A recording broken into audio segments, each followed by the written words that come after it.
Bonjour à toutes et à tous. Aujourd'hui, on va faire un petit voyage dans le temps pour se poser une question fondamentale.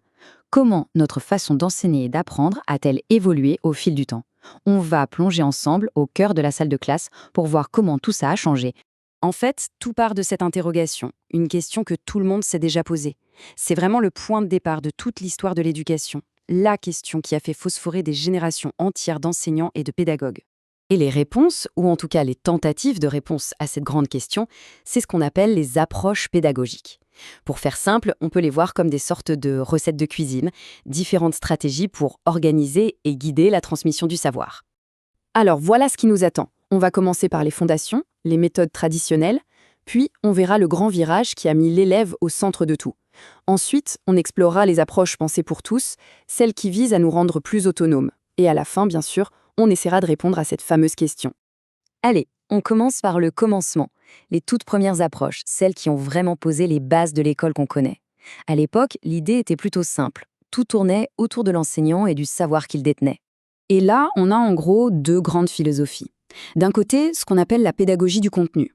L'image, c'est un peu celle de l'esprit de l'élève qui serait un vase que le prof vient remplir. De l'autre, on a la pédagogie par objectif. Là, c'est différent. Apprendre, c'est un peu comme une chasse au trésor, avec une carte, des étapes bien définies pour atteindre un but précis. Et puis, tout bascule. On assiste à une vraie petite révolution. Le projecteur, qui était jusque-là braqué sur le professeur, eh bien, il pivote à 180 degrés pour se tourner de manière spectaculaire vers l'apprenant. C'est vraiment ici que le jeu change. Le but n'est plus seulement de savoir des choses, d'accumuler des connaissances, mais de savoir faire. On ne veut plus seulement mémoriser la théorie, mais être capable de s'en servir dans la vie de tous les jours. Et l'exemple parfait de ça, c'est la pédagogie de projet.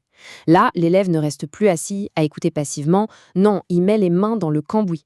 Au lieu d'apprendre l'Égypte ancienne dans un livre, par exemple, il va carrément construire une maquette de pyramide. C'est lui qui planifie, qui réalise et qui évalue son projet de A à Z. On arrive maintenant à une autre étape clé, la personnalisation. On prend enfin conscience d'une vérité toute simple mais hyper importante. On est tous différents, on n'apprend pas tous de la même façon. Il a donc fallu s'adapter. L'idée forte ici, c'est donc de personnaliser l'apprentissage. Fini le cours unique, le même pour tout le monde. Avec la pédagogie différenciée, c'est un peu comme un menu à la carte. Des exercices différents, des supports variés. L'objectif, c'est que chacun puisse avancer à son rythme et trouver le chemin qui lui correspond. Et si on pousse cette logique d'adaptation encore plus loin, on arrive tout naturellement à la pédagogie de l'inclusion. Là, il ne s'agit plus seulement d'adapter un exercice, mais de repenser l'école pour que tout le monde, vraiment tout le monde, y ait sa place, avec le soutien qu'il faut. Bref, créer un environnement où chacun se sent bien. Et pour que cet environnement soit encore plus agréable, si on apprenait en s'amusant. C'est le pari un peu fou de la pédagogie par le jeu. Que ce soit un jeu de société pour faire des maths ou un jeu vidéo pour explorer l'histoire, le principe est le même. On utilise la puissance du jeu pour motiver, pour retenir les choses plus facilement et au fond pour transformer l'apprentissage en une véritable aventure.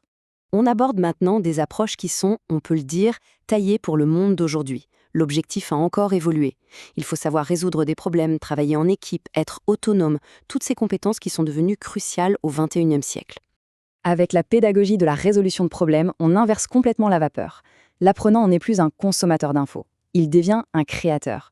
On ne lui sert plus la réponse sur un plateau. Non, on lui donne un vrai défi, un vrai casse-tête. Et c'est à lui de se creuser les méninges pour trouver une solution originale. Mais dans la vie, on réussit rarement tout seul. Et c'est justement le principe de la pédagogie coopérative, on mise sur l'intelligence du groupe.